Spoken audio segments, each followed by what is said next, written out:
Welcome, everybody, to Therapist Take. We're going to talk about how to navigate and manage chronic illness as a family, so don't go anywhere.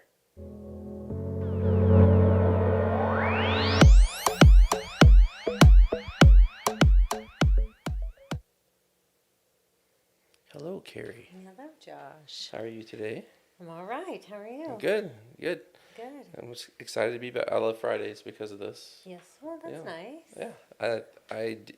I was kind of skeptical when we first started because I was like, I know you wanted to do it like multiple times a week. I was like, let's just go like once a week.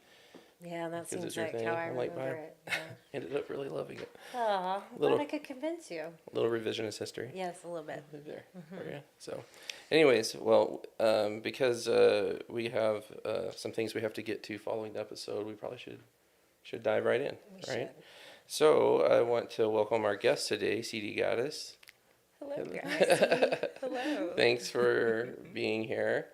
And we got a really special episode to talk about with her. But before we begin, I just want to kind of introduce Ceedee. Ceedee, you're a licensed Maryland family therapist, but you have some really interesting specialties aside from. It's a little different from the topic we're talking about today. So you're currently working towards certain levels of theraplay. Is that correct? That's correct. That's right. Yes. Yeah. So, And what's theraplay? Yeah. absolutely. So Theraplay is under the umbrella of play therapy. It focuses on attachment and really four dimensions of nurturing engagement, challenge, and structure. And what it does is really hands-on activities in building that bridge of attachment. There's a lot of kiddos and families who may struggle in different areas, and this really, this form of therapy allows for just that activity. And so, sometimes talking about those things is one thing, but being able to do the activities in the moment and being able to address anything that come up is another. And I've seen it just change lives, and Yeah. gives me goosebumps talking about Yeah. it. It's really interesting form of play therapy, and and you have a lot of training, by the way. So, but there is one more I was unaware of that I wanted to ask you about. Is that parent educator Is it security? Circle of Security. Yeah. Circle of Security. That's right. Yeah. What is that? So Circle of Security is a parent, and surprisingly, it comes under the umbrella of Theraplay. Oh, okay. Oh, really? Theraplay Yeah. is based, they're kind of go hand in hand. It's based out of attachment. And it really talks about, as parents, there's the circle that children feel secure when they're able to go free and they're able to explore. And then at the end of the day, they are able to come in to open hands. But along that circle, sometimes that attachment is broken. And navigating, how do we reconnect? How do we, when there's a rupture in that attachment, how do we repair, and what that looks like? And there's shark music with our own traumas. How do we manage those? How do we even hear the shark recognize that that's shark music? So when you combine those two, Theraplay and Circle of Security, that's next level. Cool. Yeah. It's really cool. Yeah. I didn't even know very that. cool. Well, I know you have a lot more trainings, and that we could probably spend another 30 minutes talking about it. But we appreciate you being here today to talk about chronic illness. Yeah. So I'm going to real quickly, before we dive into it, I'm going to cover the episode breakdown for everybody, so everybody knows what we're talking about, and then I'm going to cover some housekeeping things real quickly. So in this episode, we're going to start out. We're probably actually going to start out defining a little bit of what we're talking about when it comes to chronic illness. But we're going to talk about how chronic illness impacts the family and the family dynamics. Then we're going to move into the importance of having effective communication and emotional support. We'll talk some about coping strategies, and then we'll kind of bring it all together and finish up by talking about building a support system that's effective and resilient. And so, but before we dive into all that, just want to remind everybody to do the typical housekeeping things. If you're watching this on YouTube, please subscribe to the channel and ring the bell so you can be notified when more of our videos are posted. Also, take a moment, just like the video, and maybe even share it with somebody to help please those YouTube algorithms so more people can have access to this content. And also, if you're listening to this on the podcast platform, stop what you're doing for a second and just give us a 5-star review, and then head over to YouTube and subscribe to our channel as usual. But don't forget to check out the description of the video. Don't forget to check out the show notes on the podcast platform, because we will put links. There's already some links in there right now as we're doing this live, but we will have some. I'll probably go ahead and put some additional links at the when I upload this to the podcast platform. So that's about it, I believe. So let's dive right into it. So to start with, just to kind of set the stage here, what are we talking about when we talk about chronic illness? Yeah, so chronic illness, so we can go with the clinical term of chronic illness is a, long-standing diagnosis, medical diagnosis that anyone, adult or child, will have that for the unforeseeable future. Whether there is a cure or, that may be manageable or, may be difficult to manage, or there isn't a cure. And so that's kind of a really rough, broad explanation of chronic illness. Okay. And examples of, what chronic illness diagnosis can be as big as a cancer diagnosis or as small as asthma. And I say small as asthma, but, asthma can be very broad, depending on the symptomatic features of it. And I'm assuming chronic pain falls in that umbrella. Okay. Oh yeah, absolutely. Because I know it gets a lot of attention just in and of itself. Yes, especially in the mental health treatment world. Yeah. Absolutely. Yeah. Okay. Yeah. So that when I say chronic illness, it's a very loose term, and chronic pain falls into that. Yeah. Absolutely. And it's still even abroad, can catch a lot, right? Oh yes, sure. Absolutely. So we're casting a wide net here. Yes, we yes. Right. Gotcha. Right. I think it's important though to say that it's wide. Right, because I think that I think in general, especially where we live in the middle America, that pull your bootstraps up and just deal with it kind of thing. But it's fair to say dealing with asthma, dealing with arthritis, these are all things that they weigh on you, right? Especially the chronicity of something adds an extra element of weight, right? Oh yeah, absolutely. It especially here in Oklahoma, where the wind comes sweeping down the plains. Yes, true. Yeah, for sure, absolutely. Well, tell me, what was your inspiration for addressing this particular issue? Because we've known you for a little bit, not too terribly long, but when we were talking with you about the topic to address, it wasn't the one I would have picked for you, and so I was like, I'm just curious as to how you came to it. Yes, absolutely. So chronic illness is a passion of mine, but it's also a personal journey of mine as well.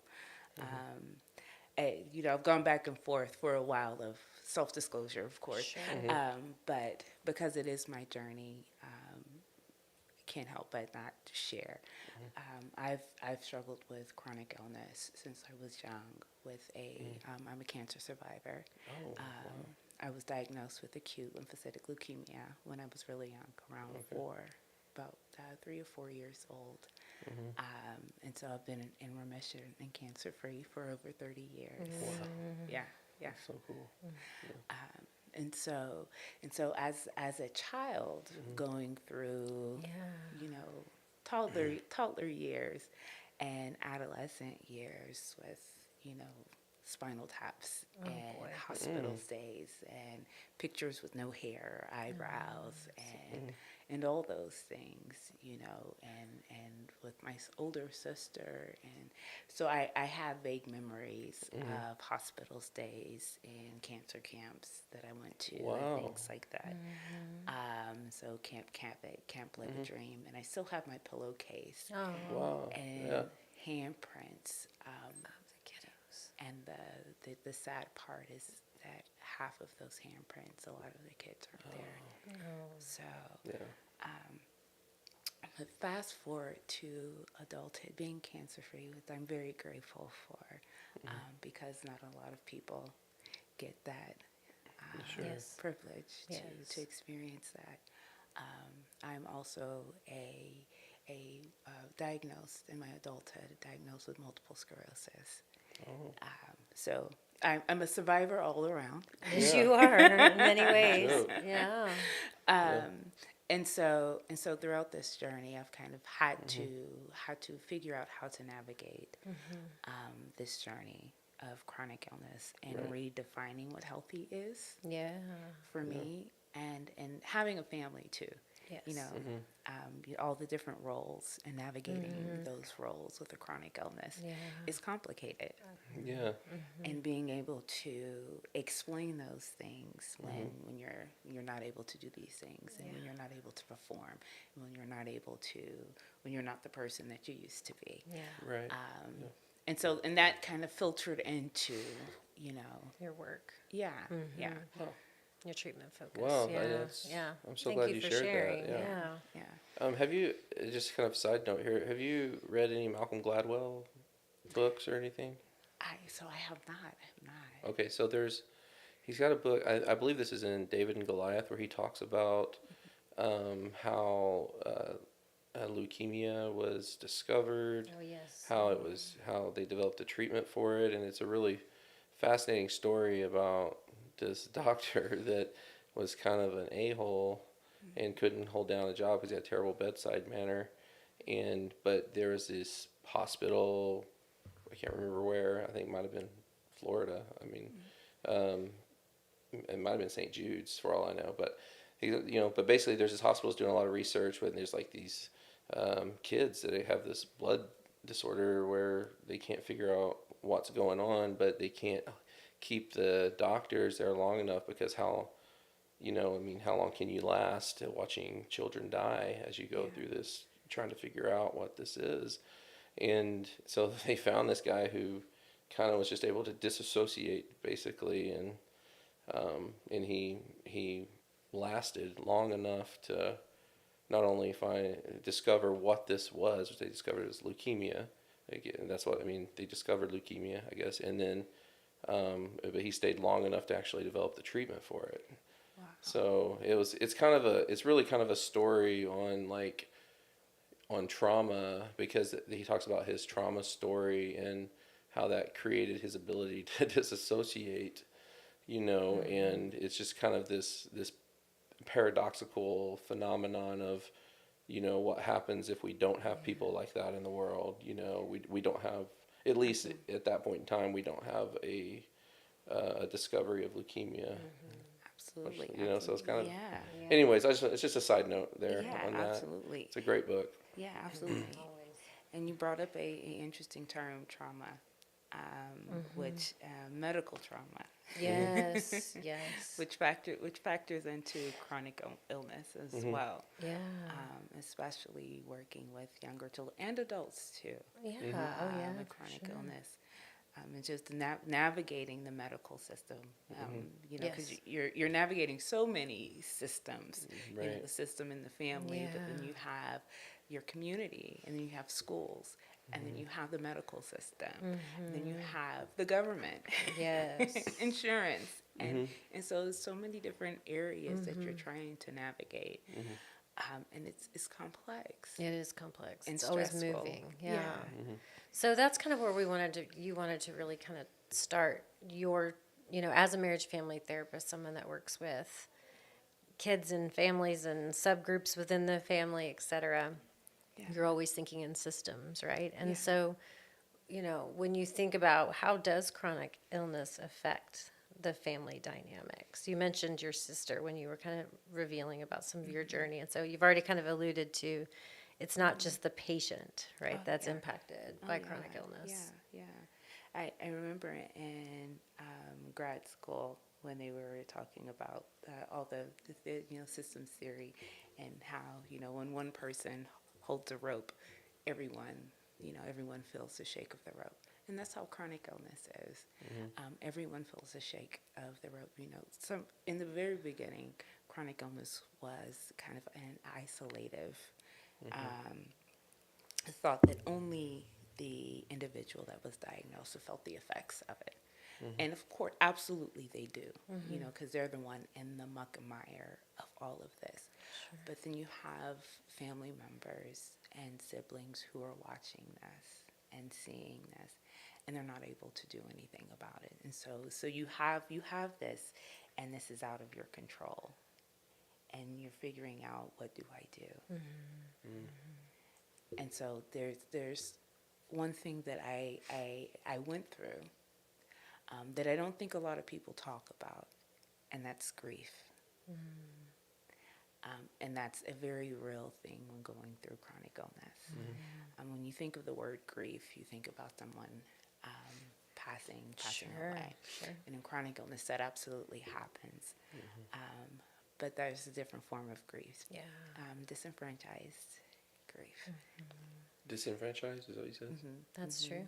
Yeah, I like that word. Can you just kind of Yes, describe what that means? Absolutely. So disenfranchised grief is, and I'm hoping that I'm saying it correctly, given the correct definition of it.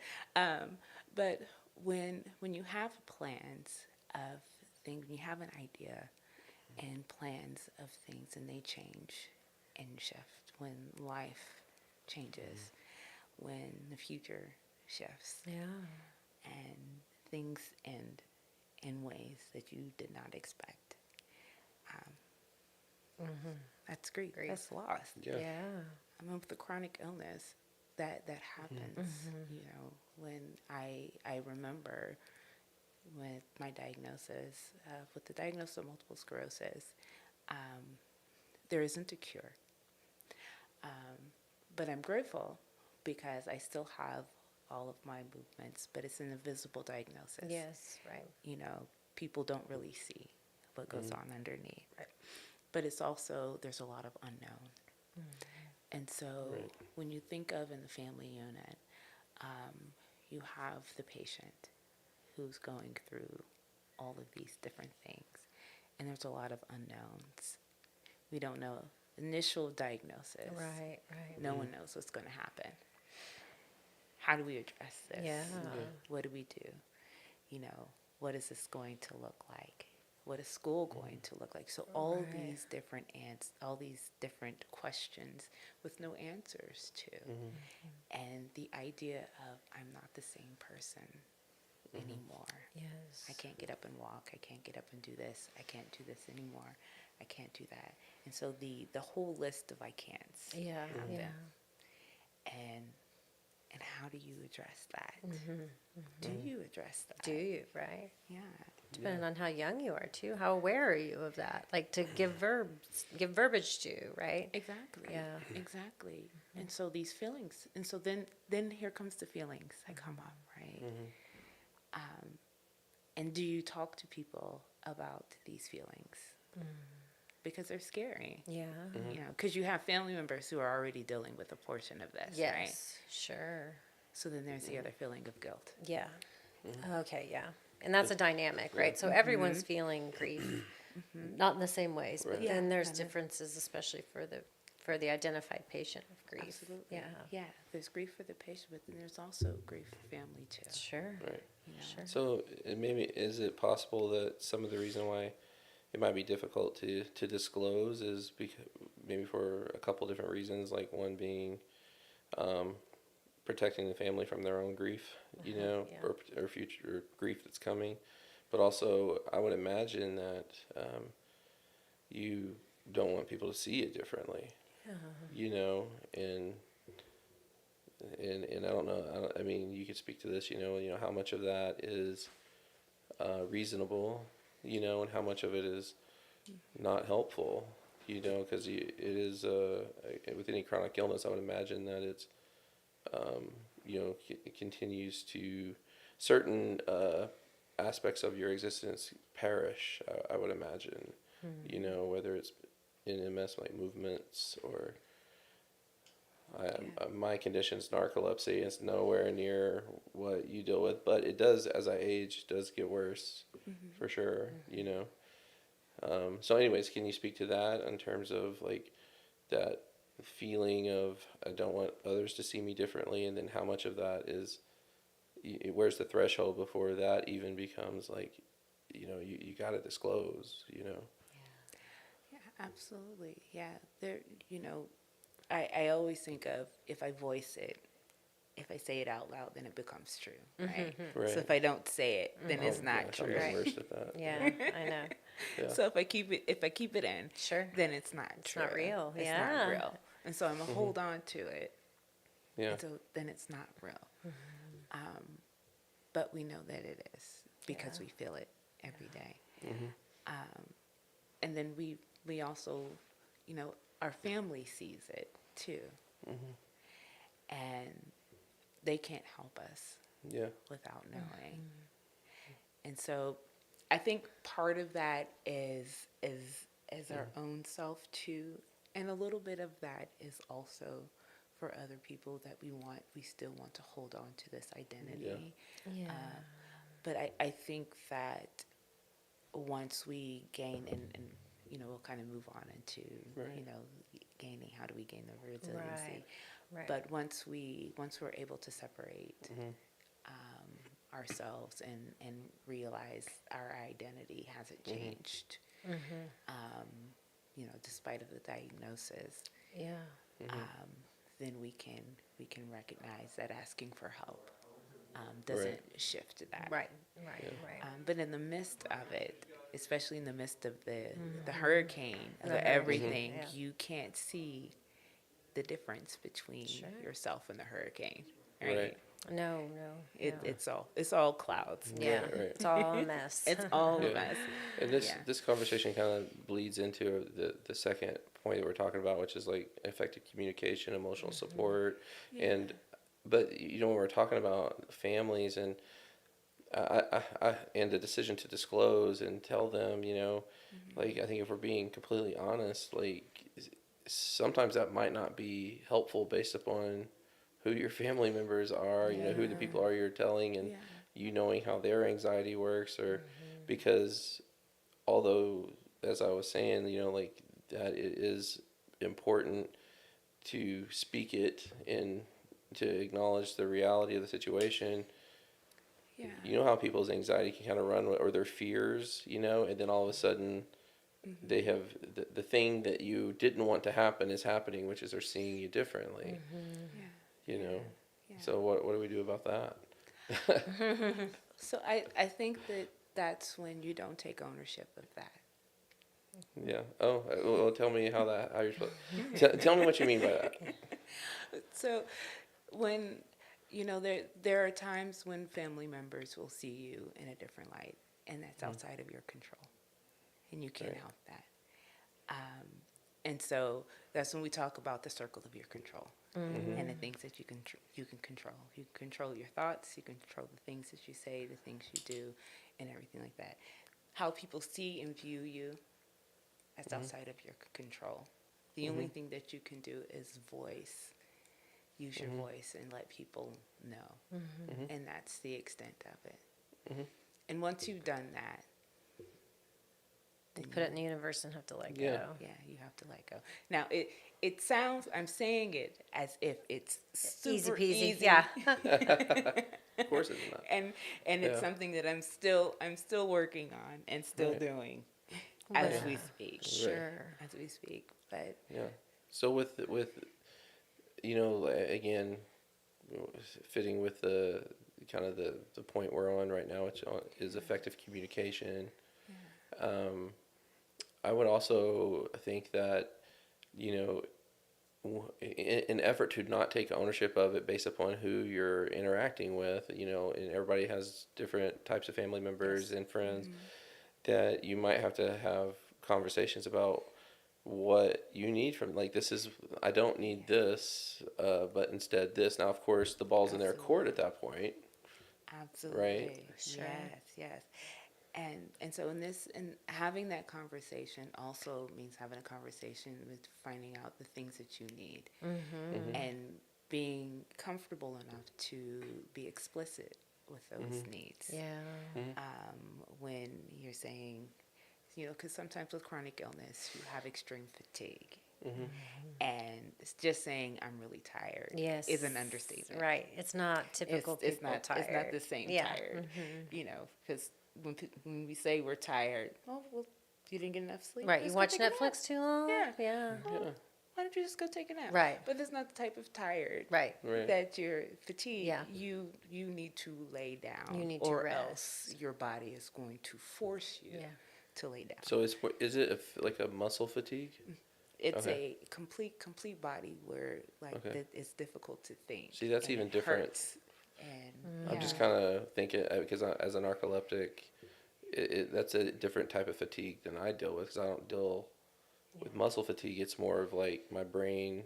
It's all in the brain for me. It's not in the body. Yeah. I would imagine with MS, it's in the body. Yeah, It's everything, Right. right? Yes. From head top to bottom. Yeah, head to toe. Right. Because it starts here. Like the multiple sclerosis. It's a brain brain diagnosis, and so it starts here. And when the brain is fatigued, and it already tells you that it's not going to do anything.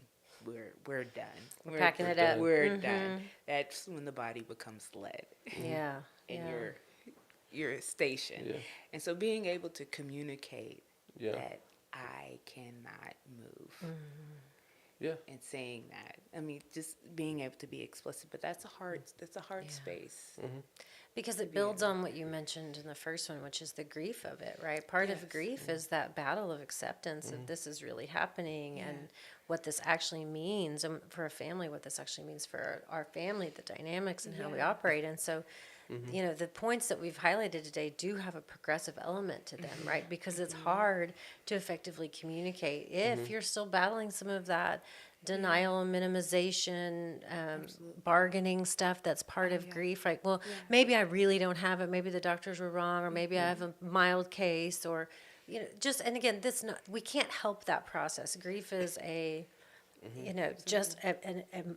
unfortunately, can't go over it, can't go under it, must go through it experience when it comes to loss and challenge. And so understanding that first, the grief and what that means for the whole unit, right, being affected by the chronic illness. And then, okay, now I've got to have some at least acceptance of that this is happening, what's happening, understanding it, to then be able to communicate to yourself and with other people, and then to have your people help you with that.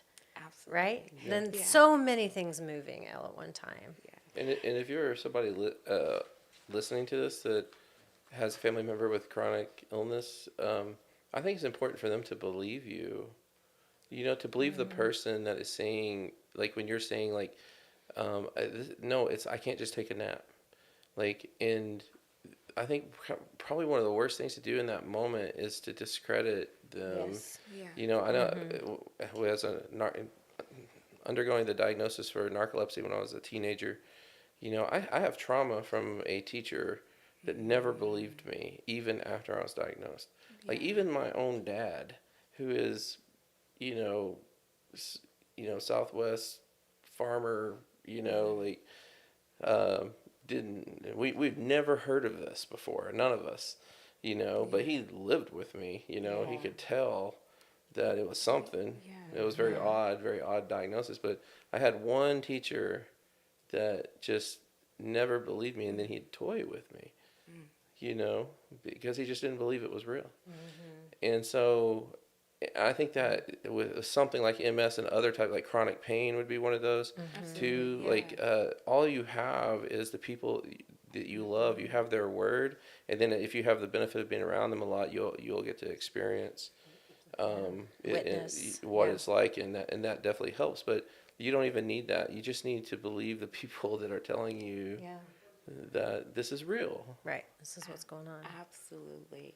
I one interesting communicating tool is the spoons theory. Yes. Yes. Tell us about Um, this. and I brought these little spoons as a kind of a visual.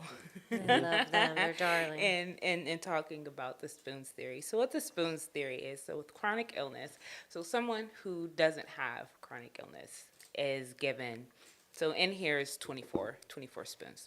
Okay. So someone without chronic illness is given a full 24 spoons, and they can use these spoons for whatever reason. For all the tasks of daily life. All the waking up, going to bed, brushing teeth, going to work, working, doing all the things, and they can use these interchangeably.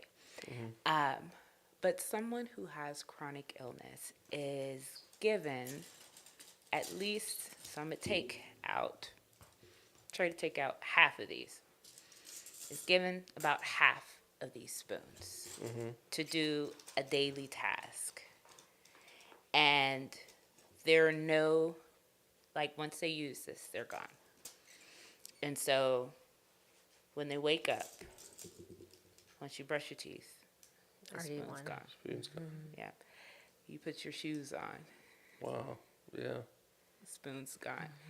Doing hair, spoon's gone. I don't have to worry about that one, but we'll go with it. Yes. Getting kids ready, Oh, 1,000 spoons. Yeah. Oh my gosh, yes. spoon's Do gone. their hair.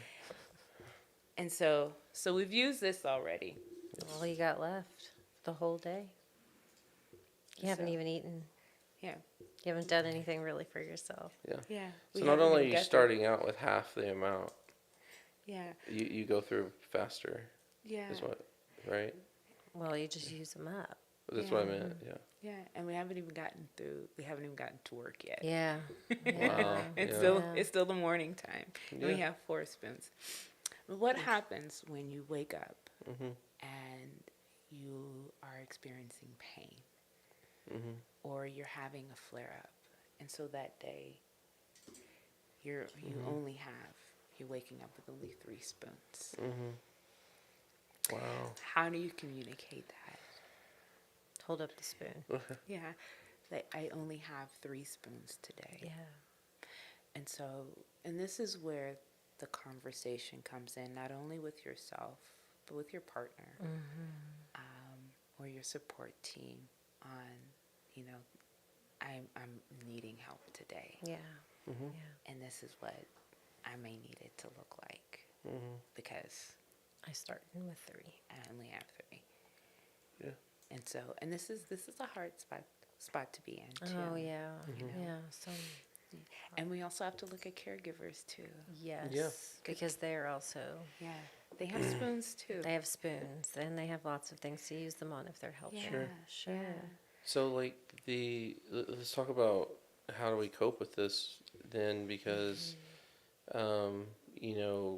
especially when there's the initial diagnosis, that's going to be disruptive to the family system.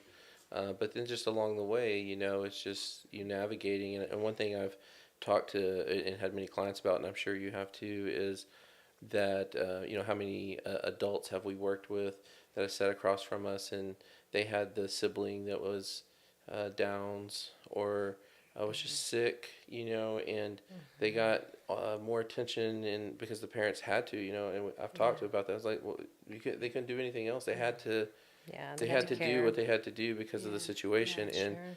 and it creates, there's some loss there for them too in terms of, maybe the typical what you would perceive as a normal childhood was not available to them as much as they would have hoped, or, and it impacts them, Yeah. So 2 things. One is, just, what are some effective tools or for helping family members manage this, but also too, like I've just noticed, like, and this might just be your personality, but you're always just smiling and you're so happy all the time. And I'm not saying you don't ever get to come in. You can come in my office and be mad if you want. If you Anytime. need to vent, don't feel like you got to come in happy all the time. But but it seems like that whether it's your personality or you're intentional about it, that you're deciding how you want to move through life, and what attitude you want to have. So how would you address those two things? Yeah, so as far as coping, one thing that I identified was a triangle of health, like being able to identify my healthy. Um, Now, of course, we all know what healthy is, right? But the triangle health is emotional, physical, and social. And how can I keep this? What am I in control of in keeping this balanced? And if I can list different things underneath the emotional, mental, and physical and social, if I can list things in all of these areas that I can do to keep this balanced, that's inside of my control. Like I can control what I eat. I can control how even if it's arm curls at my desk, if like my legs are feeling like rubber and I can move my arms, then that's fine. That's me moving. Me loving colorful foods. If I can make colorful foods, then that's me, putting healthy things in my body. My in As far as my feelings and taking care of my emotional state, I encourage everyone, if they possibly can, if they don't have a therapist, to seek one out, because going through this journey by yourself, not just as a patient but family members as well, Sure. is difficult. And so if you have a mental health provider to go through this journey with you, I absolutely recommend it. Yeah. Because being able to go through this and heal with someone alongside you is transformative. Yeah. Because it's a long journey. And having a social life Yes. Yeah. outside of doctor's appointments um, is absolutely important, Right. especially with siblings Yeah. and adults too, Yes. caregivers too. Yeah. Sure. Yeah. Calling in respite when they can, and not feeling guilty about it, Yeah. because it's okay. It's okay Right. to call in for help when it's because it's self-care. That's right. Yeah. Taking care of self so that you can fill the water can of others. Yeah. Yeah. Right. Yeah. So I want to tell just a small little story that when I was in college, and it really wasn't until grad school that I started to really release the hold that narcolepsy had on me. I really filtered everything through it. I wouldn't certain things I wouldn't do because I'd always think about, can I do this? Like, how is this going to impact me? And so when I was in college, though, and this is kind of, I feel like, a starting point for me in doing that.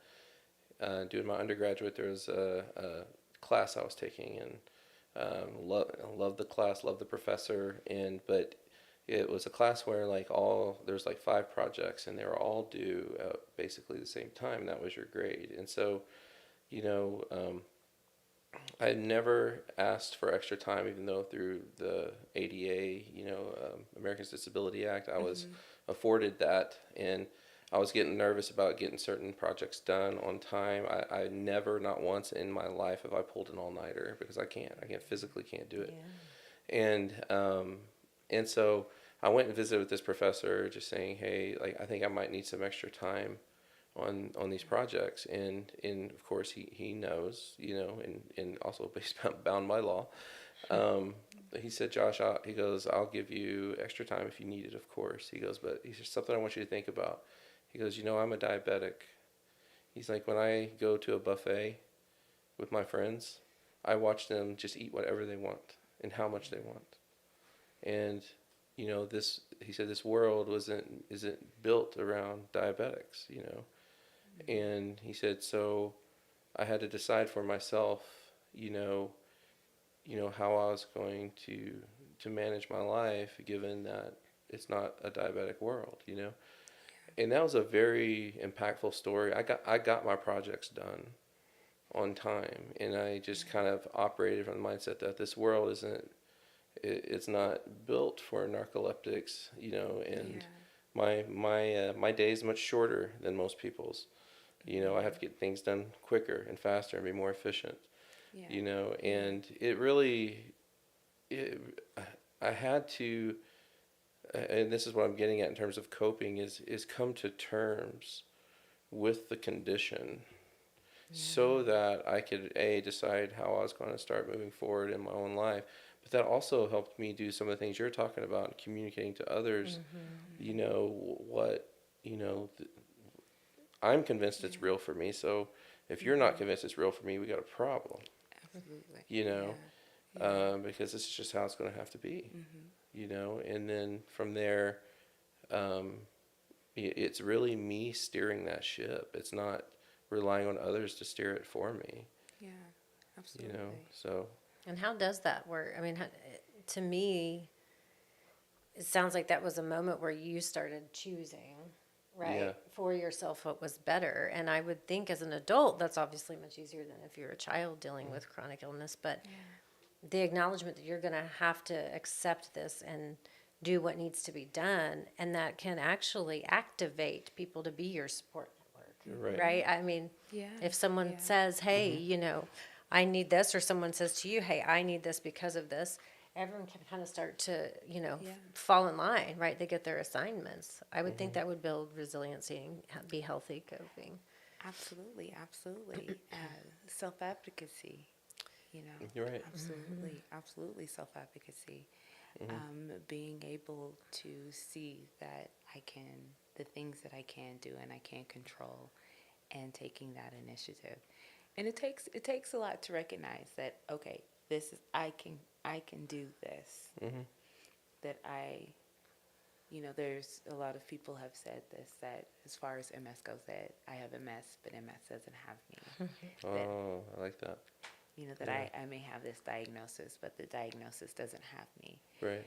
And so, and that in and of itself separates you from, it starts to separate you from the diagnosis. Because in the beginning, it looks like this, right? Sure, And with any diagnosis, and even mental health diagnosis too. Sure, We look like this, in right? the grips, And so being able to separate that the diagnosis is here and we're here, and that we're not identified by the diagnosis, that we're still ourselves. And so I remind myself that I'm still Ceedee. Yeah, And I'm still me. it. And all the things that, you know, the goofy, colorful rainbows and glitter and all the things that make me. And so, and I have a choice that I can wake up and smile and move about. But if I am feeling down, I have a choice that I can sit down and rest when I need it. And so, and those are my choices. Right, it's great. Yeah, that's great. Well, I'm loving this conversation. I think if you're willing to, maybe sometime in the coming days, maybe we can meet and talk about how we can kind of see where we can go from here. Maybe have you back on so we can continue the conversation, because 45 minutes goes by fast, as you can see. But I have so many more questions and so many things that I think it would be, we could pick it into so much more helpful information. I honestly didn't anticipate it was going to be this fun talking about it, to be honest with you. It's such an interesting. It's a sad topic, but I think that sitting here with her, also, you get to experience not just your expertise, but your lived expertise, right? Which is really energizing. Yeah, right? And it's a needed conversation, though, much needed conversation. Everybody's touched by this somewhere in their life. Yes. And I think the biggest thing that I want everyone to realize is the hope that's in it, and that, you know, even having chronic illness, that there is hope, and the choice to find the hope and healing in this journey is there, especially through resilience and connectedness. Yeah. It's hard, but it's there. Right. So, That's wonderful. Well, thank you so much Yeah. for sharing Thanks, that, Ceedee. and for real, let's plan a time to get you back on, Part and we two. can. Yeah, absolutely. and we'll talk Yeah. more about it. And also, I'm really digging the earrings too. Like, Thank Yeah, I you. know the Thank whole you. vibe. It's a vibe. it's The a very, whole it's a look, very. yeah. I'm having a lot of squirrel moments as we're talking with you. You stayed on wanting track. I know. I was wanting to mention earrings for so long, and I waited to the very end. Okay, So I'm very proud of good. myself. But thank you, CD, for being here and bringing this to our attention. And as I said, I think it's a much needed conversation, and we'll try to continue it. Absolutely. In the Thank you guys future. both so much for having me. Yeah. And we appreciate everybody who tunes into this and finds benefit in the content that we're producing. And we just hope that this conversation was also helpful. Feel free in the comments or anywhere that on whatever platform you're on, wherever it'll allow you to comment on your impression of this show, or any questions that you have, certain directions we can go with it if we have CD back on. And that way we can address the concerns of everybody else. So thanks for being here.